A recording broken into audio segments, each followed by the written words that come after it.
Pues. Viene lo anticipado que el fondo indígena, que tiene una participación del 5% del IDH, esos son millones de bolivianos. Está para hablar de este tema, para analizar la profundidad, para ir al fondo del fondo indígena. Don Edgar Sánchez, que fue dirigente campesino, ahora es un activista político de primera línea. ¿Cómo le va? Buenas noches, don Edgar. Bienvenido. Gracias, Iván, y un saludo cordial a toda tu audiencia, ¿no? ¿Qué año fue dirigente de la Federación de Trabajadores Campesinos de Oruro?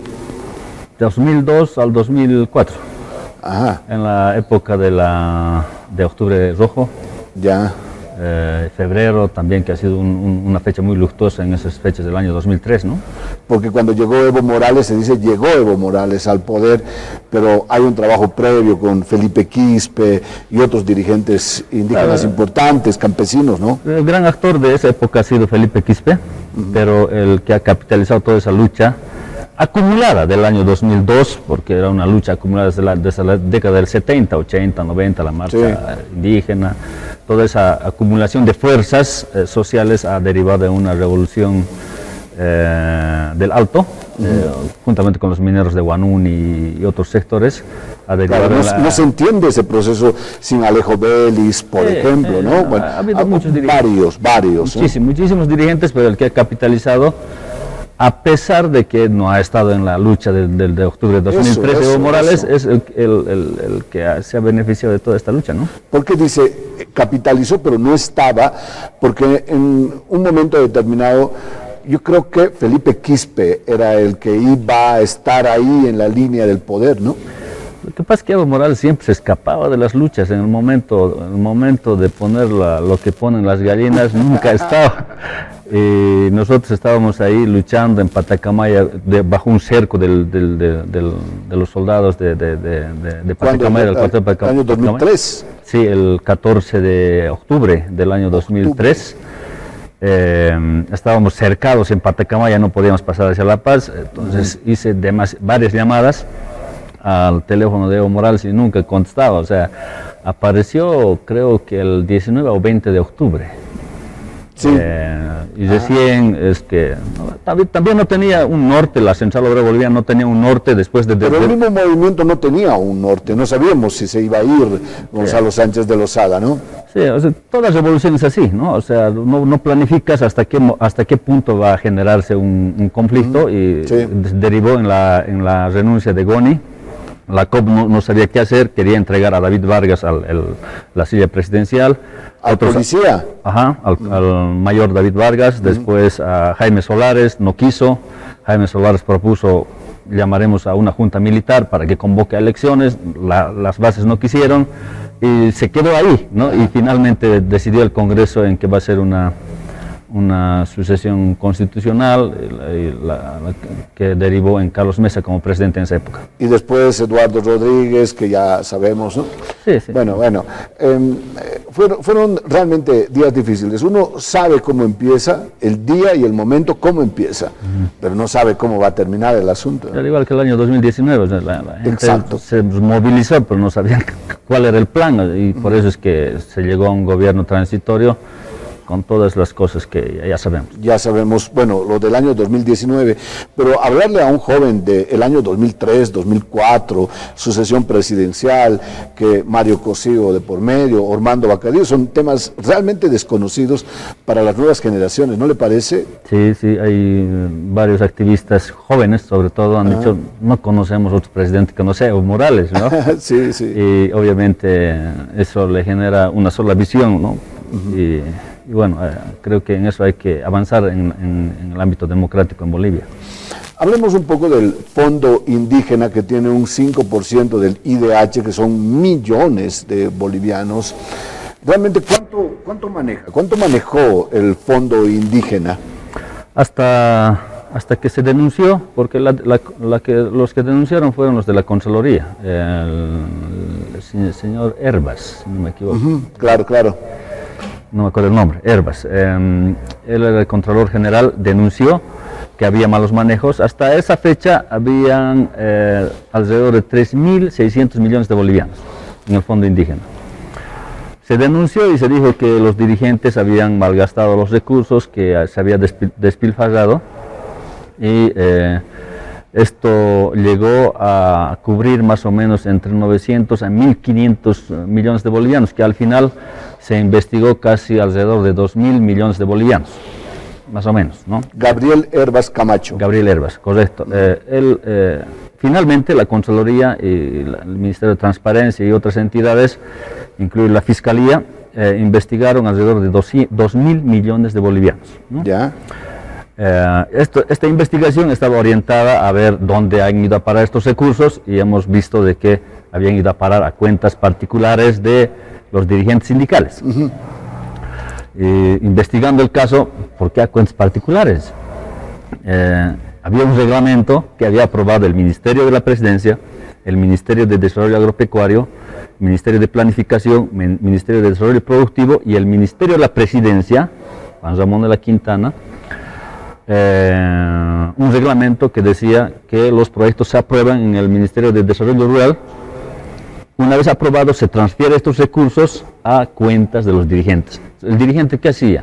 Yo como dirigente quiero un proyecto de, no sé, un puente o una escuela en mi comunidad. Presento mi proyecto, me aprueban el proyecto y el ministerio te decía, abra su cuenta. Abría mi cuenta y me transferían el recurso y ejecutaba el recurso. Esa era la modalidad. O sea, ahí no había absolutamente ningún problema legal ahí, ¿no? Estaba aprobado por los 5 ministerios, ¿no? 5 ministerios, no era uno. 5 ministerios, incluido el ministerio del actual presidente Luis Arce Catacora, que era el Ministerio de Economía y Finanzas. Se investigó 2.000 millones de de las denuncias que había hecho la Contraloría. Pero no se investigó los más de 1.500 millones de bolivianos que habían aún en el fondo indígena. O sea, lo que queda en el limbo son 1.500 millones de bolivianos, ¿sí? En el fondo, ¿qué buscaba el gobierno? El gobierno buscaba tapar estos 1.500 millones de bolivianos que habían sido despilfarrados, malgastados, ¿no? Es decir, ellos han planificado muy minuciosamente para que desaparezcan estos 1.500 millones de bolivianos. Y decir, bueno, acá desculparemos a los dirigentes, ellos son los culpables, ellos han malgastado los recursos y toda la opinión pública y la agenda pública va a estar orientada hacia los dirigentes. Y así fue. Hasta ahora fue así. Nunca se investigó los 1.500 millones de bolivianos. O sea, no se investigó el origen, sino se investigó la cola, digamos. Tenían que investigarse las dos cosas, ¿no? O sea, si yo recibí recursos, tenía que yo demostrar si evidentemente había el proyecto o no, ¿verdad?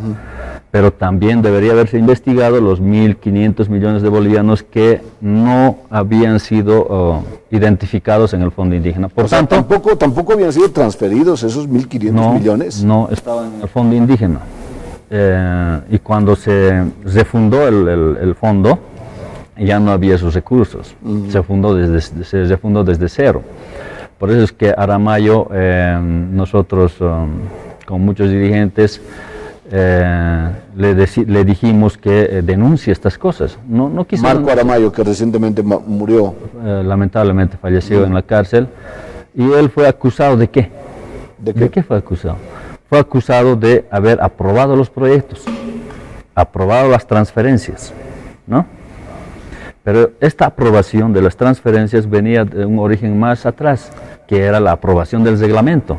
Si Marco Aramayo fue investigado, encarcelado por aprobar los proyectos, ¿por qué no se investigó a Juan Ramón de la Quintana, Luis Arce Catacora, Nemesia Chacollo y los 5 ministros que han aprobado el reglamento de transferencias de recursos, que era el origen del problema? Ese era el origen del problema. Por tanto, el gobierno se ha visto acorralado y mi tesis es que han hecho desaparecer 1.500 millones de bolivianos culpando a los dirigentes.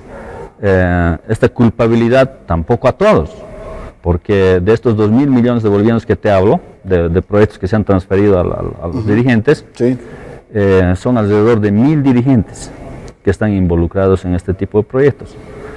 De los 1.000 dirigentes, solo han entrado a la cárcel los que se han rebelado contra Evo. y algún otro dirigente como Nemesia Chacollo que han hecho como una cortina de humo para decir, sí, nosotros también estamos investigando a Nemesia Chacollo. Así y que, después no pasó absolutamente claro, nada. ajá. ¿Ah? Que Nemesia Chacollo tampoco tenía la culpa, ¿no? ¿Por qué? Porque ella también era una persona que estaba solamente aprobando los proyectos que el reglamento te decía que apruebes. Claro, es parte del asunto entonces. ¿Eh? Sí, sí. Aramayo nunca recibió recursos económicos, solo aprobó. Nemesia Chacollo tampoco recibió recursos económicos, solo aprobó. ¿Quiénes fueron los autores intelectuales de la aprobación de este reglamento macabro, malicioso, displicente en contra de los dirigentes? Juan Ramón de la Quintana, Luis Arce Catacora, la ministra de Planificación y la ministra de Desarrollo Productivo. No es otro Luis Arce, ¿no? Es el mismo Luis Arce. El mismo Luis Arce que ahora está como presidente. Como presidente.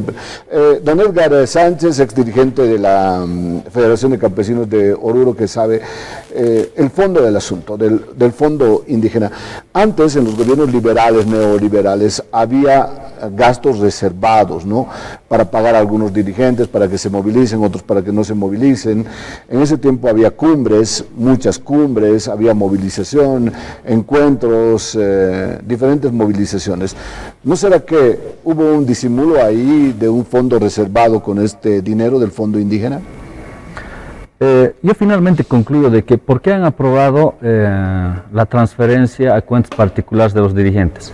Porque solo así podían gastar directamente los recursos del fondo indígena, los del gobierno, ¿no? Ya. Porque lo correcto era, Iván, que aprueben los proyectos y que los recursos sean transferidos a una empresa, ¿no? Legalmente constituida, una empresa legalmente, jurídicamente constituida. Como la que va a ejecutar el proyecto. La que va a ejecutar el proyecto. Correcto. Y si no, salón multifuncional, etcétera. Correcto. Si no ejecutaba, entonces investigas a la empresa tiene que entregar una boleta, como se hace en cualquier otra entidad pública. Eso era lo correcto. Pero ellos aprobaron transferencia a cuentas particulares, no con el afán de darles plata a los dirigentes. Los dirigentes han agarrado el reglamento del fondo y han pedido proyectos para sus pueblos. Puede ser que no se haya hecho. Muchos dirigentes es posible que hayan malgastado los recursos, pero el reglamento te lo permitía. En el fondo del fondo, el gobierno lo que ha hecho es utilizar esta billetera como un fondo reservado. Han hecho a libre disponibilidad. A libre disponibilidad, han aprobado proyectos en forma displicente y han transferido esos recursos a sus cuentas particulares.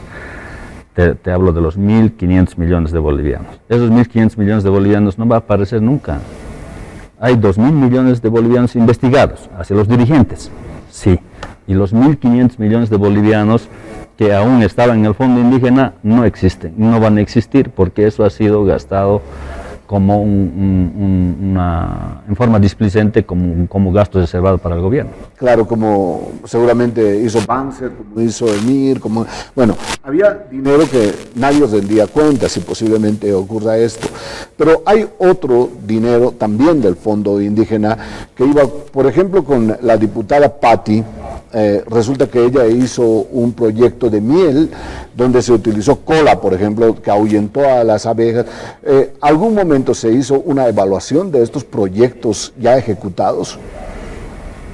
Tendría que hacérselo, ¿no? Yo entiendo de que no. Lo que se ha hecho es investigar a los dirigentes que se han abiertamente rebelado contra el gobierno y les han investigado hasta el último centavo donde han ido a gastar. Pero no se ha investigado a Juanita Anzieta, que tenía un proyecto tenía dos proyectos que llegaban alrededor de 20 millones de bolivianos. No se ha investigado el desembolso de 1 millón de bolivianos que ha hecho el anterior gobernador de Oruro, Víctor Hugo Vázquez, para hacer una capacitación sobre mejoramiento de quinoa. Sombrerito. No, Víctor Hugo Vázquez, el que le seguía después. No se ha hecho una investigación sobre un proyecto que se ha desembolsado de más de 1.800.000 de una comunidad fantasma. No había la comunidad. La comunidad Iván Ramos no existe en Bolivia. Claro, me acuerdo. Entonces, se inventó una comunidad, para desembolsar recursos, exacto. Y no se investigó. Y lamentablemente lo que se hizo fue utilizar archivos expiatorios como Aramayo y otros dirigentes que lamentablemente han entrado al juego macabro del gobierno para tapar estos recursos del Fondo Indígena. Don Edgar, usted que conoce el monstruo por dentro, ¿se puede denunciar la corrupción desde el MAS, desde el mismo movimiento al socialismo, o este es un mensaje? No denuncies porque te puede pasar como Aramayo. A ver, yo lo que veo es que ¿qué dirigente o qué ministro está en la cárcel? Ninguno. No. Ninguno. Excepto Santos Ramírez, ¿no? Que era un alto funcionario del... No del Fondo Indígena, es el caso de... Sí, pero estamos hablando YPF. si hablamos de corrupción en el MAS, bueno. un solo alto dirigente del MAS está encarcelado. Solo son mandos medios. ¿Quién está encarcelado? Puro mandos medios, en este momento puro mandos medios. Santos Ramírez ya está libre, ya está fuera. Sí, sí, pero después de haberse defendido, igual que Aramayo, durante tantos años desde la cárcel, Exacto. ¿verdad? Que tampoco se le ha comprobado legalmente si había recibido o no había recibido el dinero. Entonces, ¿es posible o no es posible? No, no es posible. No es posible. El último ejemplo que te puedo dar, Iván, y la población lo sabe, es las ambulancias de Potosí. Del gobernador de Potosí. 41 o 43, no se sabe. O sea, imposible. Lo que sí se puede hacer es denunciar corrupción para mandos medios para que el MAS diga que se está luchando contra la corrupción y a estos mandos medios encarcelarlos. Eso sí se puede hacer. Pero no se puede entonces. Pero no se puede investigar a un alto dirigente del MAS, es casi imposible. Se nos va el tiempo. Tengo dos preguntas más breves, don Edgar Sánchez. El tema de, recientemente en la Asamblea Legislativa, el MAS y Chuquisaca Somos Todos como partido político votan en contra de los directores, digamos, designados por Damián Condori. Este es un tema político, hay un acuerdo de bancadas, de naranjas se están pasando al azul, los azules se están pasando a naranjas. ¿Qué pasó por ahí? No, yo creo que han ejercido su derecho democrático de fiscalización. ¿No? Ellos fiscalizan independientemente de que sea naranja, azul, si hay algún hecho no sé, de supuesta corrupción, tienen que investigar. No puede haber alianzas sobre corrupción, es imposible. O sea, si hay algo malo, tienen que trabajar en forma conjunta los asambleístas. Yo no veo nada extraño ahí. O sea, ¿no hay un tinte político ahí combinado? No, yo no veo. Lo que sí creo que los asambleístas se han excedido los límites de sus competencias. O sea, yo no creo que los directores tengan que ser censurados. No es posible, porque es una entidad privada. Pero ya las normas, interpretando las normas, seguramente la gobernación hará conocer sus objeciones o su aprobación a la censura que han hecho los asambleístas, pero han hecho un ejercicio democrático. No hay ningún tipo de alianza con el MAS. Don Edgar, una pregunta de tesis en realidad. No hay oposición si no hay oposiciones. Está Eva Copa, está Camacho, está Carlos Mesa, Tuto Quiroga, está el Iván Arias, está el Damián Condori. ¿Qué pasa en la oposición? ¿Tienen chance? A ver quién lleva la batuta. ¿Quién va a llevar la batuta de la oposición ahí? Tiene que llevar un hombre que representa a la gente. Pero lamentablemente todos se creen representables. Ese es el gran problema. La oposición pierde por culpa de la oposición, no por culpa del MAS. El MAS puede perder todas las elecciones que sean de acá hacia adelante, siempre y cuando la oposición reflexione y diga hay que ir sobre esta dirección. Pero lamentablemente siempre jalan sobre su esquina, ¿no? Todo el mundo parecía también Condori que podía haber tomado ahí algún chance.